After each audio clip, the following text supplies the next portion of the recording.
don't really know where to start with this one. No, I don't either. We're talking about I feel like it's a bit of a taboo subject, like when you have a baby. It's something that you're like... I feel like sex in general is so not taboo, but they're almost like, when you look at women that have just had a baby, I don't think about this, but when we talk about sex, it's like, you just don't know. Like, some people are like, yeah, wham bam, thank you ma'am, let's get back to it. Oh yeah. And then, I mean, I completely understand. Some women are like, no, you're not touching me for months. Yeah, literally.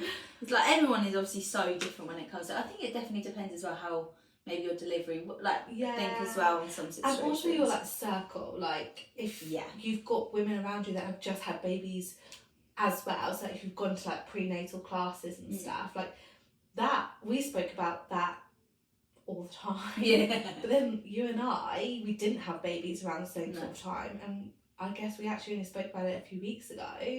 Yeah. Knowing that this episode was coming up. Exactly, yeah. So it is. It's a... Whereas like normally that's not a topic that's off the table for us. So no, it's like, not. I think it's weird that actually we didn't speak about it probably. Yeah, it is actually. I think it was just kind of like, oh, you've done it. It's just like, okay.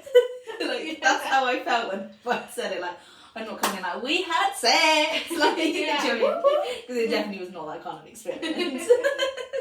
So also, like, public announcement. If you're in part of my family in any way, shape or form, me too. do not listen to this one today. Just avoid this one and skip it and watch another one. Won't be able to look you in the eye. No. They'll be like, we'll catch your podcast on Wednesday. No. Literally. But yeah, let's kind of like... Let's jump into it. Yeah, let's just jump straight into it. I'm just trying to think about how it was after Harper. I can't really... I remember with Harper being really worried, thinking... Again, because with Harper I had done prenatal classes. So I'd given birth around a 4-week period with 7 other women. And I was the last one. And I remember just like being quite anxious about like, have they had sex yet? Is there something wrong with me? Or like when we were talking about it and like a couple of them had sex, I think like maybe around the 6-week period was when the conversation started. And I remember thinking like, I'm just not ready. And then I think maybe I can't remember, I'm sure we waited about like maybe the 12-week mark until we did. And I just remember feeling really guilty until one of the other ladies said it so casually. And I was like, oh, okay, no, it's normal. Yeah, it's normal, yeah. I just had this like sense of pressure for myself. Like, Aaron wasn't pressuring me, like nothing like that. I just felt so bad, like not giving him that aspect of our relationship and thinking I was abnormal for being that way, because I was just so uneducated. I didn't realise actually it's okay. Yeah, it is completely normal. If you like, having a baby is a big deal. Like, it's not just like straight back into life. Do you know what I mean? Like, you take it's a bit of a roller coaster really. You've got to do things when you're ready. Like, and there's so many factors that impact your experience in that way, because both you and I, you're going to have to say this word, had a episiotomy. There you go. Yeah. And we both had issues with our stitches healing actually. Yeah, because I obviously had the episiotomy and a tear. Yeah. So it's like, that down there was just like... Yeah, like you were on antibiotics, like for a good few weeks. Yeah. My stitches came undone. So I like... around day 10, just before I got signed off from the midwife, she checked them and they had. But obviously that then set my healing process back by 2 weeks. Yes. So it takes, 4 to 6 weeks, they say, for those stitches to heal and dissolve. But now we're all of a sudden looking at like 6 to 8 weeks for my recovery. So I was not having sex. Oh, yeah. Whilst I was still unhealed personally. Just the pain. Yeah. Yeah. I definitely. I think, I can't remember how long we waited. I don't know if this is a thing, but I had like a weird sex drive after. Like, I felt like it. Like, I was like, oh yeah, like I really want to get into it, but I was like, I'm really scared, don't touch me. So I was like in real 2 minds. I think we did, probably around the 6-week mark as well. I don't think we had sex when I had my appointment, I think we had it Okay, after. I yeah. just wanted to make sure everything was fine, and then she checked all my stitches. She's like, "Yep, it looks great." That was after all my infections and everything. Yeah. But I just remember being like, it was almost like my first time again. I was like, be slow, be Yeah. be careful. Like, oh, don't touch. Like, it was very much like, and like, It is literally like you said, you're like first time again, but this time you've got the confidence to know your body and be 100%. like, okay, I can actually tell you if it hurts, and be like. And I guess it's hard for the my partner. I feel like I don't want to dig him out, Josh. But like he was like, it's all right. Like just we're gonna go at your pace. And I think that's when you have that supportive partner. Like they're not pushing you. They're just going whatever you kind of want. Like they're taking like I think that's like that really helped because I just felt like. Normally when you like saying your first time, you were like, okay, you need to be relaxed for your body 100%. to even, let you go down that route. Yeah. Yeah. Because obviously when you have like your baby, your vagina changes, like your vagina kind of stretches to get the baby's head out. Yeah, if you're thinking it's getting stretched to 10 centimetres, like minimum, like when we're thinking about how far dilated you are, and then the head and the shoulders need to come out of you if you're having a vaginal delivery. It's going to stretch a little bit down there. I mean, obviously eventually we'll go back. Yeah, but so I had this conversation with Aaron. I did ask him, like, and he was like, yeah, yeah, it is different. And this is like the first few times that we've had sex, and he was like, it definitely feels different. It doesn't feel bad. It doesn't feel like he couldn't get pleasure from having sex with me. Like he was like, it's good enough. Yeah. And then knowing this podcast is coming up, I spoke to him the other week and we kind of had that conversation again. We do have very open conversations. I understand that some people might not feel comfortable asking these questions. And he was just really open. He was like, no, it definitely has like got a lot tighter over time. And that is natural. It will take a few months. Yes. Your pelvic floor's gone through a lot. Yeah.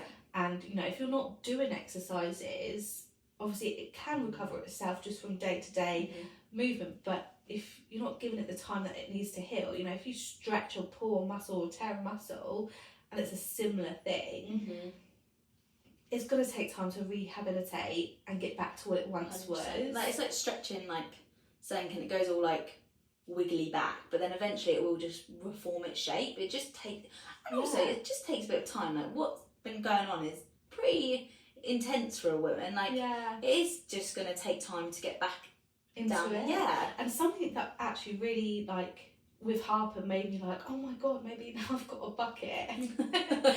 Is that so I use the menstrual cup, and there's a pre-baby and a post-baby size. Oh, I didn't know that. Yeah, and when I found that out, I was like, oh my god, like that means then my vagina's bigger, and it was.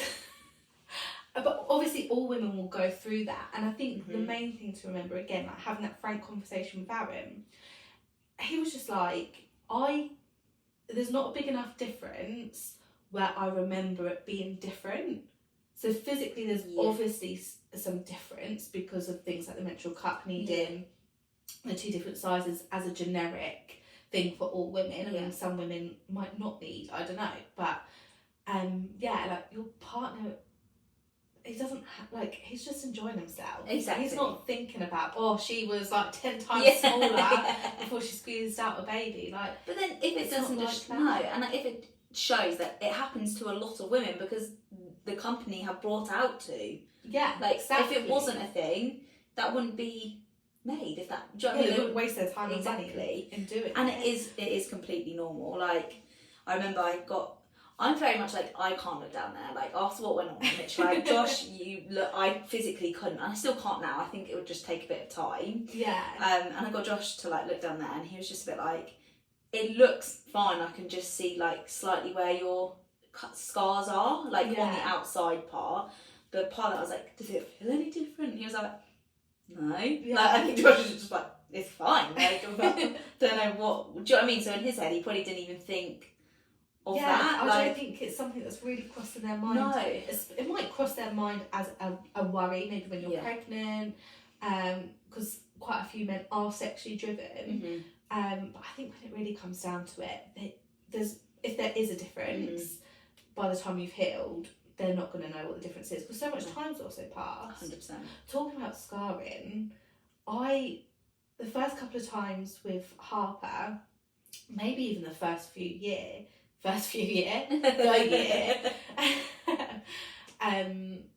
I thought that sometimes my scar was being irritated. A lady who was pregnant before me said that that's what she felt from her experience. So then when I was experiencing what I thought was the same, that's what I put it down to, is that maybe it was my internal scarring, like, and scar tissue just being a bit hard to move. But now, like, coming through having a second baby when I didn't have stitches and was suffering the same sort of, I say symptoms for a lack of a better word, I actually realise now it was just because I breastfeed. When you breastfeed, you can get vaginal dryness. I remember you told me that you warned me, literally, you were like, just letting you know this happens when you're breastfeeding. So straight away I was like, right, I'm ordering it off Amazon, so it's there. I can't do I'm not saying it's, I'm like, if I was on the shop trying to get it, if I ordered it on Amazon, it comes straight to the door. No one sees. All inconspicuous. Yeah, literally. Because Josh would be like, oh, what are you buying? What are you buying? I'm like, thanks, babe. Literally. Do you know, I have no shame. I just don't even care. Especially because we're in a period of trial for babies, and like I just want to keep any sort of hormonal aspects out of my life. We only use condoms because I don't want to put anything in me, knowing that we're going to start trying again in a few months. I'm like, I can go to the shop and get those. Like, I don't care. Like, I load up my trolley. Like, pregnancy tests, sanitary towels, condoms, lube. I mean, I feel like I should be like that now. I'm like, what? Like, I think having a baby changes you in that way. Like, I think we bought some the other day. We actually did it in the shops. And Josh literally was like... I thought you were going to tell me we did it somewhere. Like we actually did it. We no, had sex. No. In the shops, I was like, okay, we're not talking about sex. We went and bought them. Okay. And Josh went, what are you... I literally called it. And he was like, what are you buying? I had to, like, put a packet of crisps over it, like, on the spine, because he was going, what is that? What is that? I was like... Next time, you're getting excited. Yeah. He's like, I'm going to get some tonight. But yeah, so I think that's like another thing, like when you have a baby, especially if you've got the baby with you, like, and you're like walking around, like, I'm just putting stuff in my trolley. Do you know what I mean? Like, don't feel like shame about it, because everyone does it. Do you know what I mean? I definitely would take a leaf out of that. But so I'm like, don't feel shame. There's me like, Amazon order, please. But yeah, no, vaginal dryness is definitely, because I definitely noticed that too. But because you mentioned it, straight away I was like, Amber's told us we need to lube up. She's been breathing it, literally. So I was already like pre-warned. So that's a very good tip for like if you are breastfeeding, or just to have some at hand just in case. Like, exactly. And when it comes to lube as well, like water-based lube, because obviously we've already just discussed like stitches and healing. If you've got any tears, you're not going to want to put anything with fragrance, anything with like added chemicals that might just irritate down there. 100%. You can also, like, one thing to obviously know, you can obviously have vaginal pain, but it shouldn't hurt having sex. Like, do you know what I mean? If it is hurting, consistent, like, expect the first couple of times, you know, you're both getting used to the new situation. 100%. You might not be using enough lube, or, you know, maybe you haven't healed completely down there. Yeah, just take it at your like own time and just see what's right for you. But like, obviously, when you have a cesarean, it will be slightly different, because obviously we've not experienced having a cesarean. But obviously it is major surgery, because you are obviously getting quite a few stitches and stuff. Yeah, just above your pubic bone. So you need to be wary of the contact you're going to make 100% during sex. Yes. And like, obviously it does say the same kind, well, a bit longer to heal than a vagina. Like, it's 4 to 6 weeks, but cesarean is 6 to 8. Right. So yeah, just to bear in mind if you have had a cesarean and you're thinking, oh, I'm ready for sex, just maybe... Wait, you've got to do what you know what's right for you guys. Because it's also physical. So, you know, if you're still not advised to drive or do strenuous exercise, the likelihood is that sex is going to go into that category of strenuous, depends how frisky you are. Yeah, no, exactly. And also, you don't want to catch, like, you don't want your partner to catch your tummy or anything like that. But if you feel comfortable, don't let that stop you. You know, 100%. if you are comfortable, just because we're saying that, oh, you've had a cesarean, so you shouldn't have sex, you've still got stitches. No, if you want to do it, you do it. Do it. Yeah. But it's about being informed and making sure you're looking after yourself. 100%. And like just making sure, like, obviously, just try and keep it clean. If you are like, And that goes with both stitches, doesn't it? 100% stitches down, like in your vagina area or your cesarean. Just like I found when I used to have sex with Josh in the beginning days, I would take my little peri bottle and I'd go to the toilet after and like wash myself, just because obviously I had the infections as well. I just wanted to make sure that all the lube or like the condoms or anything like that, I was just giving it a bit of a clean down there. Like that might not be everyone's what they want to do, but with that, like that's a great tip as well for if you do have stitches. When you go to the toilet for stitches, obviously if you get urine on there, it might burn a little bit, but just be gentle with yourself. So like don't rub it with tissue. If you can, just pat yourself dry 100%. Or use a peri bottle or even just a jug of water and just rinse yourself away. I tried the water and I was like, this is not working, so that's why I bought one, because I was just like, I tried it because I was like, not like they were a lot of money, but I was like, oh, it's literally just putting water in it. And when I tried to do it, I was like, this is just not where it's just kind of going everywhere. So I just bought a bottle. But yeah, I swear by doing that after we had sex, just because out of peace of mind, I know that I was just making sure that everything was just being washed away slightly, which if you don't want to, like that was just because I had 2 infections. So were you using anything? Was that when you say like wash everything away? Like lube, I was using lube and condoms, so I just wanted to make sure that all the lube, like that kind of stuff, just wasn't going to irritate me. And obviously because I was still so early, I didn't want to like rub it. Like I just wanted to just give it a bit of a freshen up down there, which I just like I said, having 2 infections, I was just like, I don't want to go down that road again. But yeah, and so yeah, that's up to you guys really. Like if that's what you want to do, it's it works for me. Tip that you like to share. I think it's also important to remember, like, especially in the first few weeks, if you are up for having sex, you know, if you've had a very straightforward delivery and you know you're horny, you want to get some. There's a difference between so with both vaginal and cesarean deliveries, you're going to have vaginal bleeding. It's nothing to do with your delivery per se, it's all to do with the baby coming and your placenta coming away from your uterus, your uterus shredding the lining it's made, and all the other bits that are inside you, like allowing your womb to look after your baby, that all still needs to come out. And you know that bleeding can go on for a long time, and I personally don't feel like there's anything wrong with having sex whilst you're on your period or anything like that. But this isn't a period, this isn't menstruation, it is sort of a wound healing. So it's just keep that in the back of your mind as well. Like if you've got vaginal bleeding post delivery, it's not a period, it is you healing, and you have got a wound in there, so you want to keep that clean as well inside your uterus. And with that, it can last maybe 4 to 6 weeks. It may just be 2 weeks. It's quite normal as well, especially if you're breastfeeding, for it to be, everyone, it'll be heavy for the first couple of days. Then it will start to ease off gradually and hopefully eventually just stop. But around 2 weeks, if you're breastfeeding, it can come back a little bit heavier again, but then it should just ease off. However, it is really important in that time, and it feeds back into having sex and keeping it clean. There are some massive warning signs that there's something wrong with that bleeding. If it's heavy, you know, if you're changing pads every couple of hours or passing really large clots, if there's a weird smell, a really just foul smell, that you just know that you shouldn't be smelling like down there. If you get any severe or persistent abdominal pain, fever, chills, lightheadedness or dizziness or fainting, and really strong signs that, you know, there's probably an infection or something just not right, and hence why that initial vaginal bleeding is just a little bit off. So it's just keeping all of that in the back of your mind that 100%. you know, if you want to have sex whilst you've got that initial first bleed, that's your prerogative.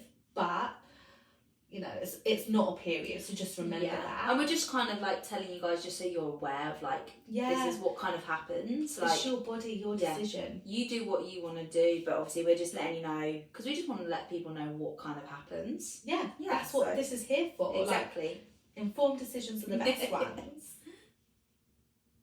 So when obviously we were talking a bit about like when you're breastfeeding you can get a bit of vaginal dryness. Obviously as well your nipples are going to be a bit tender. Yeah. So just my nipples are still a no-go zone now. I'm still breastfeeding. We're like coming up to 15 months and they're just so sensitive. So no, there's no way. Yet they're not sensitive when she breastfeeds. Obviously, latch and touch is different. Yeah, I definitely agree. But yeah, it's a bit. It's just no. And obviously, your milk at the beginning stages, your milk, if you are squirting breastfeeding everywhere, not the squirting they want. No. Josh did have to. For the first 8 weeks, I could squirt. Yeah, literally. Yeah, I'm proud of that. But yeah, when we, well, it's so like we were literally in the midst, and I just looked down, and my nipples were just leaking out milk, like oozing out, and I was like, this is just weird. I was like, I think we're gonna not saying I was just a bit like taken off guard by it, and I was like, oh my gosh, like grab my boobs straight away, like oh my god, they're leaking. So, do you know what that reminds me of? So off topic. They don't do it in the show. So in Game of Thrones, you know when Daenerys comes out the fire and she's like, birth the dragon type imagery they're trying to display. In the book, she comes out of the fire and he's talking about how like milk's leaking from her boobs and like making it all like sexual, and I'm just like, when I look at the reality of that, I'm like, cringe. Yeah, like no. Yeah, I think, like we see my boobs as like food at the moment. Like we go, Finny, would you like some boobie? Like, because to him it is, but like obviously some people love a boob. Yeah, but when not for me when I'm breastfeeding. No, it's like personally. Yeah, no, I fully agree. That's why when they start leaking, I was like, ah. Yeah, I don't think I've ever known. I'm sure they probably did, but I've not enough to notice. Yeah, I noticed it because I was just like, though, yeah, I am. I was a big leaker. I had covering up. I'm like, oh, you don't need to see that. I mean, now it's fine. Yeah. But obviously, I could not wear a bra to bed till I think it was like 5-6 months. Like I was literally like still slightly leaking through at night. So I was just like, I'm just gonna keep the top on. Now it's fine because they've like all bit leveled out. He's feeding a bit less because he's obviously eating and stuff. But yeah, in the first few weeks when they were starting leaking, I was like, I don't know if I like this. I think I'm gonna have to wear a bra now. But like, but yeah, a bit different now. But obviously, that is something to be aware of if you are in the early stages. If you're conscious of it. Yes. Yeah. If you're not, don't worry about it. Yeah. Be Daenerys. Yeah. Milk spraying everywhere. Buy yourself a white wig. Yeah. Love it. But yeah, we can talk a bit like with our boobs, a bit about our body confidence, because obviously like your boobs have changed.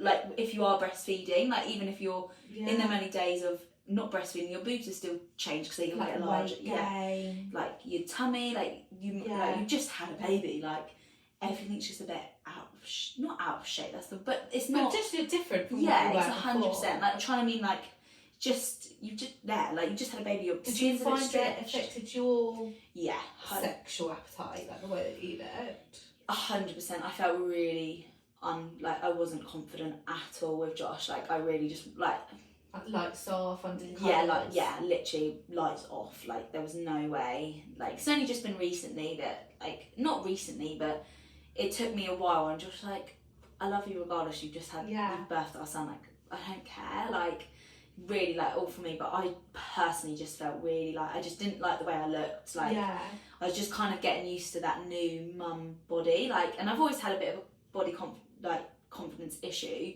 And we get told to embrace, and I have definitely started the last few months. Trying. You're doing so well it's just with that. It's just really hard. So like when changing your mindset from being so harsh on yourself about the slightest weight gain to now accepting, I've got this weight because of X, Y, and Z, and it's okay. Yeah, I think that's why. So now I'm a lot more confident with my body with Josh. But in the beginning, I literally was like, no, like you can't Yeah. really look at me. Like, even like when I was in the shower, I was like, don't look at me, don't look at me. But Yeah. he just sees past it, but that's just my own insecurities. Yeah. Because obviously your body like does obviously change a lot. Like, obviously, as I said, my boobs were leaking. Like, everything was just over. They look like road maps a bit as well. Like, it's just like, so veiny. I had a lot of stretch marks, so I just felt like a bit of like a deflated balloon, if that makes sense. Okay, like yeah. a balloon that's been blown up so much, so it's obviously quite big, Yeah. and everything kind of shrunk. It just was a bit wobbly. Yeah. Like, if that makes sense. Bit jiggly. Yeah,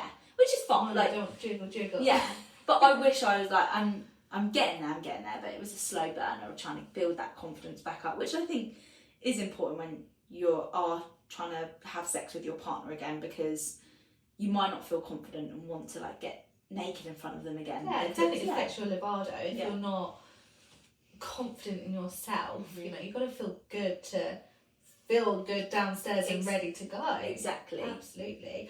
I found it. What I find really weird, and it's just only having this conversation that I'm like thinking about it. Obviously, like my relationship with Aaron, we're 10 years this October, so my body was very different when we first met, and obviously he was really attracted to that. But now when we talk about it, I think if you were like textbook, like what you're attracted to in the gender that you're attracted to, he would list things that more associate with my body when we first met. But when we have that conversation as a couple, as husband and wife now, he actually finds, and I find it hard to believe, like my body more attractive now. Now he's seen what my body's gone through to give him what he has in terms of our kids and our family. I find it really hard to talk about, because strangely, and he wouldn't say it to benefit me, he just wouldn't say anything at all. Aaron's not like that. He wouldn't go out his way to sweet talk me. If he thought something and he knew that would offend me, he just wouldn't bring it up. But he brings it up, and I'm still in disbelief.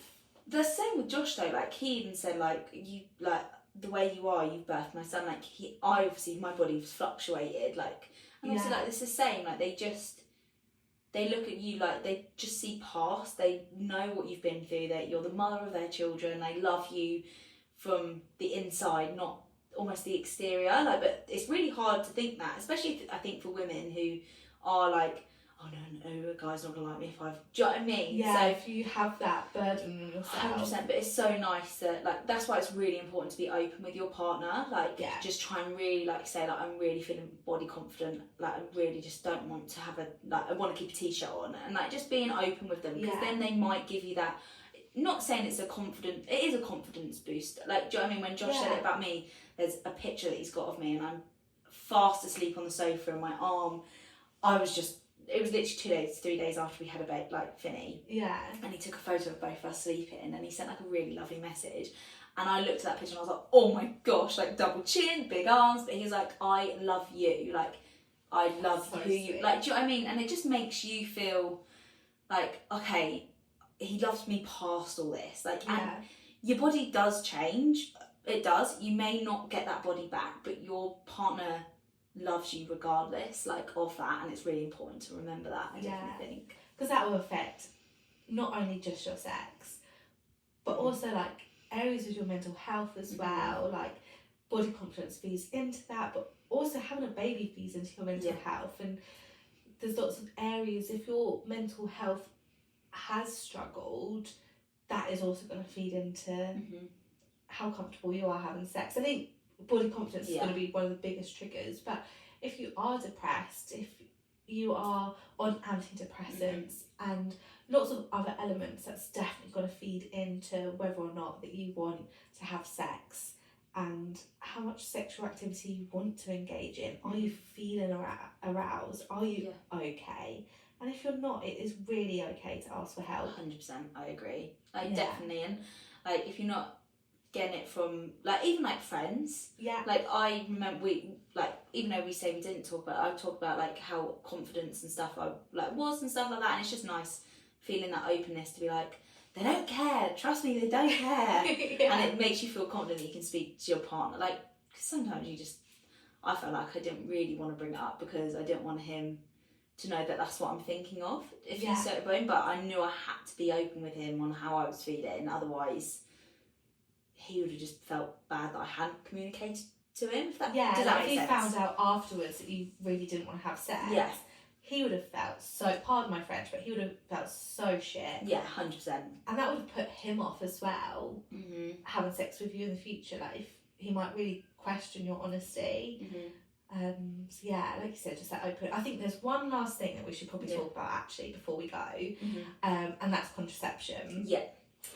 Your midwives should talk you through it when you're at hospital. But I think it's probably the last thing at that moment when you're ready to go. Literally like glazed baby. over, like, Yeah. what are you even talking about? Like, I've just had a baby, no one's touching me anywhere. Like, Yeah, you definitely, I remember feeling that way. Yeah. And it's just like, I don't want to hear about this. No.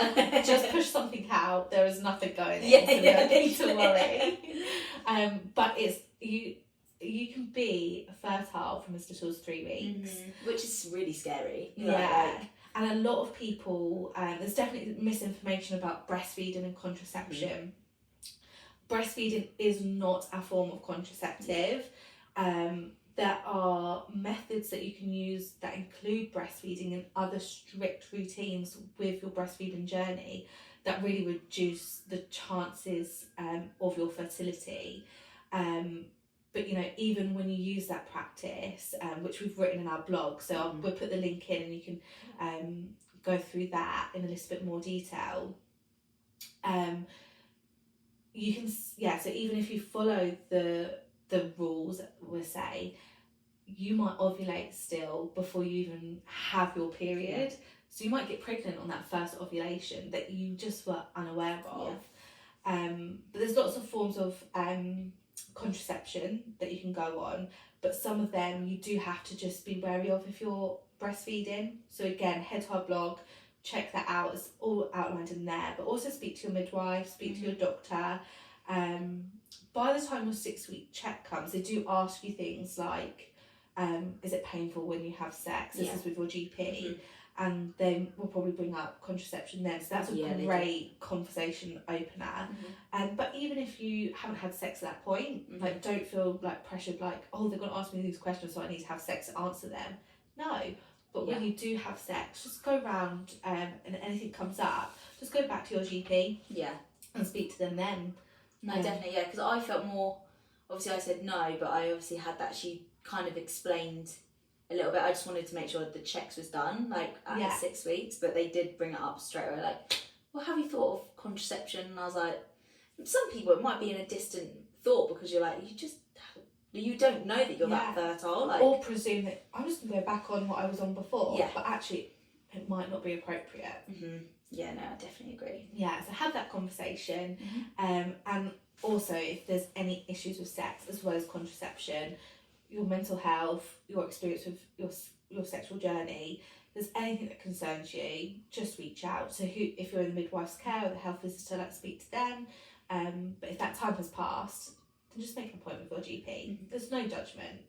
None at all.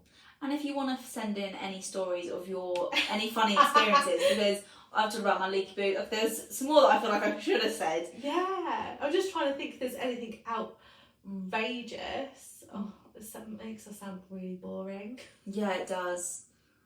I mean, just if you fancy just having a chat about it, because obviously it is a subject and we all want to have a community here, and sometimes sharing your experience could help someone else. 100%. That's what we want to go by on this podcast, is like sharing your personal experience could help someone else that just might not feel confident.